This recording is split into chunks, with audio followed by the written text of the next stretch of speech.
Hello दोस्तों, मेरा नाम रवि कुमार गुप्ता है। दोस्तों, आई होप कि आप बहुत ही अच्छे होंगे।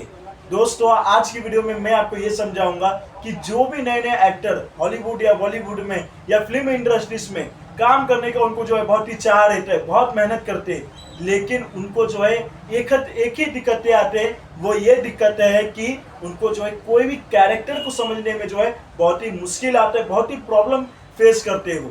तो दोस्तों, आज की वीडियो में मैं आपको जो है फुल डिटेल में आपको जो है मैं समझाऊंगा कि किस तरह से आप अपने एक्टर किसी भी कैरेक्टर को जो है समझ सकोगे। तो दोस्तों, आपको जो है इसमें आपको जो है हेल्प करेगा वो ये है कि मैजिकल इफ। अब ये मैजिकल इफ के बारे में मैं आपको जो है विस्तार में एकदम डिटेल में मैं समझा देना चाहता हूँ। मैजिकल इफ का मतलब होता है यदि। अभी यदि का मतलब तो आप समझ ही गए होंगे कि कोई भी इमेजिनेशन के दुनिया में जो एक्टिंग में आपको जो है ला सकता है। तो दोस्तों, अगर आप ये मैजिकल इफ एकदम अच्छी तरीके से आप समझ जाते हो तो आपको जो है कोई भी नहीं रोक सकता है आपको एक्टिंग की दुनिया में आने के लिए। तो दोस्तों, मैजिकल इफ का मतलब यही होता है कि यदि। अभी आपको मैं एक सिचुएशन देता हूँ कि मान के चलो आपको जो है एक रोल मिला है जिसमें जो है अकबर का भी मिल सकता है, चाहे बीरबल का भी मिल सकता है। अभी मान के चलो आपको एक रोल मिल गया है बीरबल का। अभी बीरबल किस तरह से वो उनका जो है हुलिया था, किस तरह से वो चलते थे, किस तरह से उनका जो है मतलब पूरा का पूरा अटेंशन था। तो दोस्तों, आप जाओगे पहले उसके बारे में हिस्ट्री निकालोगे, किस तरह से वो उठता था, वो किस तरह से बैठता था, उनका बोलने का स्टाइल, उनका जो डिक्शन, सब कुछ बारे में उसके बारे में जो है आप जान लोगे। तभी जाके आप की वो रोल को आप जो है निभा पाओगे। तो दोस्तों, आप जिसको देखने जा रहे हो, आप जिस सीरियल को देखने जा रहे हो या मूवी को देखने जा रहे हो, चाहे मान के चलो बीरबल का जो पुराने सीरियल है, तो आप जाओगे उसको देखने के लिए। जो कैरेक्टर कर रहा है, जो बीरबल का जो कैरेक्टर कर रहा है, उसे तो मालूम ही नहीं था ना कि बीरबल कुछ इस तरह से दिखता था, इस तरह से वो चलता था, इस तरह से जो है अनाउंसमेंट था उसका, या इस तरह से उसका जो है बोलने का स्टाइल था। आपको तो ये उसको तो ये इतना मालूम ही नहीं था ना। तो उसने क्या किया मालूम है, उसने ये इस्तेमाल किया, मैजिकल इफ का इस्तेमाल किया, मतलब यदि का इसने इस्तेमाल किया। उसने खुद के ऊपर ही सिचुएशन लिया कि मैं अगर राजा का मुझे मिलता है, मतलब रोल मिलता है, तो मैं किस तरह से जो है मैं अपने सिचुएशन को जो है हैंडल करूंगा। अभी मान के चलो आपको जो है डॉक्टर का रोल मिला है, तो आपके मन में तो आएगा ना, हाँ डॉक्टर का व्हाइट कलर का शर्ट होता है, यहाँ पे जो है चेक करने का रहता है, बीपी चेक करने का उसके पास रहता है, मतलब हर एक चीज का उसके पास जो है सिस्टम रहता है। वो जाके अपना जो है रोल प्ले करता है। अभी मान के चलो आपको जो है पुलिस ऑफिसर का आपको जो है रोल मिलेगा। अब पुलिस ऑफिसर का रोल में आपको इमेजिन करोगे, हाँ पुलिस ऑफिसर में जो है मुझे जो है जनता का सेवा करना है, जहाँ पे क्राइम होगा मैं वहां पे जाके उस क्राइम को सॉल्व करूंगा, जहाँ पे दुर्घटना होगा उस दुर्घटना को सॉल्व करूंगा, क्या है क्या नहीं है आपको पुलिस के मतलब कैरेक्टर में आपको जो है मालूम पड़ जाता है। तो दोस्तों, मान के चलिए आपको जो है एक ऐसा कैरेक्टर मिल गया है कि वो कैरेक्टर को आज तक किसी ने भी उसे जो है रोल प्ले किया ही नहीं है।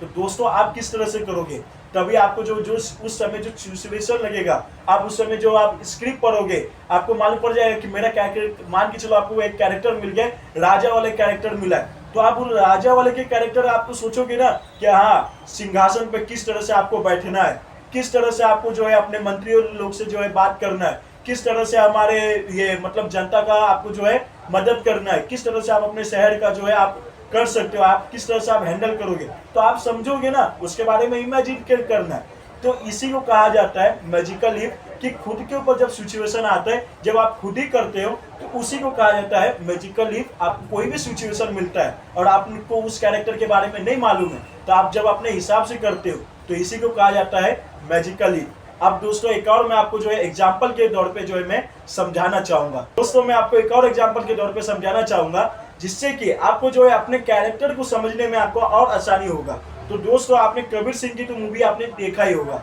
अब कबीर सिंह की जो मूवी है उसमें जो है साउथ मूवी में भी है और अपना बॉलीवुड मूवी में भी है। तो दोस्तों, लेकिन अलग अलग कैरेक्टर ने निभाया। अभी जो आप जो कबीर सिंह की मूवी देखे हो उसमें जो है शाहिद कपूर सर है, और आपने जो ये अपना साउथ मूवी में देखे हो उसमें जो है विजय सर है।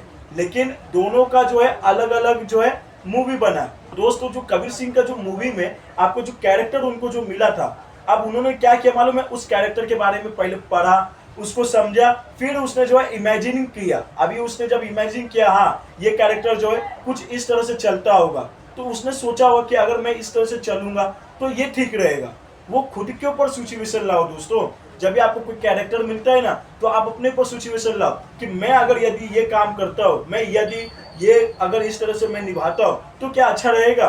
तो दोस्तों मैजिकल ईफ का मतलब यही होता है यदि, और जो भी कैरेक्टर मिलता है, जिनको भी नए नए आर्टिस्ट जो भी रहते हैं, उनको जो भी कैरेक्टर मिलता है तो वही यही चीज का इस्तेमाल करते हैं। अगर उनके ऊपर जो भी सिचुएशन मिलता है तो वो पहले खुद के ऊपर लाते हैं। अगर उन्होंने कभी देखा नहीं है कोई भी कैरेक्टर को, इस एक कैरेक्टर को जो है प्ले किया होगा, तो खुद ही करते, खुद ही प्ले करना जो है शुरू कर देते हैं। जिस तरह से मैंने बताया था आपको कि जोधा अकबर सर और मैडम जो भी थे, वो उन्होंने जो है कभी आज तक जो है जोधा अकबर राजा महाराजा को नहीं देखा था, लेकिन उन्होंने इमेजिनिंग किया, उसके बाद वो जो है रोल प्ले किए।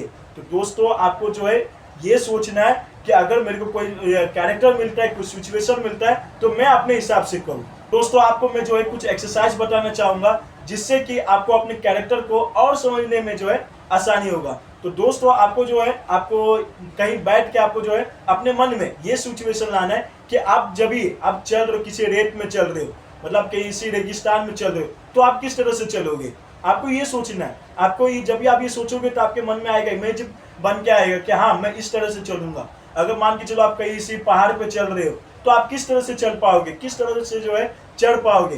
तो दोस्तों अभी कभी आप ये मन में सोचो कि मैं पानी के ऊपर कैसे चलूंगा, किस तरह से चलूंगा। तो अब ये जब भी आप ये सब सोचोगे ना, तभी आपके मन में जो है इमेजिनेशन पावर भी अच्छा होगा, और आपको समझ में आएगा कि मैं अगर यदि मैं कुछ करता हूँ, अगर मैं किसी रेत में चल रहा हूँ, तो मैं किस तरह से चलूंगा। तो दोस्तों कुछ इस तरह से जो है कैरेक्टर को जो है समझा जाता है। अगर आप ये समझ जाते हो तो आपको जो है कभी भी प्रॉब्लम नहीं आएगा किसी भी कैरेक्टर को जो है समझने में। दोस्तों आपको मैं बताना चाहूंगा सेकेंड एक्सरसाइज की तरफ। दोस्तों आप मान के चलिए कि आपने जो है एक खीर बनाई, आप उस खीर में जो है आपने शक्कर की जगह जो है नमक डाल दिए, तो उस समय आपका जो है रिएक्शन किस तरह से होगा, जब भी आप उसे टेस्ट करोगे तो आपके मतलब फीलिंग कैसे रहेगा, आपके ये अपना पूरे जो फेस पे जो एक्सप्रेशन किस तरह से रहेगा, तो उसी को कहा जाता है दोस्तों कैरेक्टर को समझना। तो दोस्तों आपको यही चीज है, आपको यही चीज आप नहीं समझ पा रहे। जब भी आपको कोई भी सिचुएशन आता है, जिस तरह से मैंने आपको एक एग्जांपल के तौर पे बताया कि खीर में शक्कर की जगह आपने नमक डाल दिया, और जब भी आपने टेस्ट किया तभी मालूम पड़ गया यार इसमें तो नमक है, और उस समय आपका जो सिचुएशन रहेगा किस तरह से रहेगा दोस्तों, तो उसी को कहा जाता है दोस्तों कैरेक्टर को समझना। तो दोस्तों आई होप कि मैंने जो भी आपको जो है मैंने समझाया, अगर आपको एकदम अच्छी तरीके से समझ में आ गया होगा, तो इस वीडियो को लाइक शेयर जरूर करना, और चैनल पे आए गए हो तो सब्सक्राइब जरूर कर लेना। Thank you.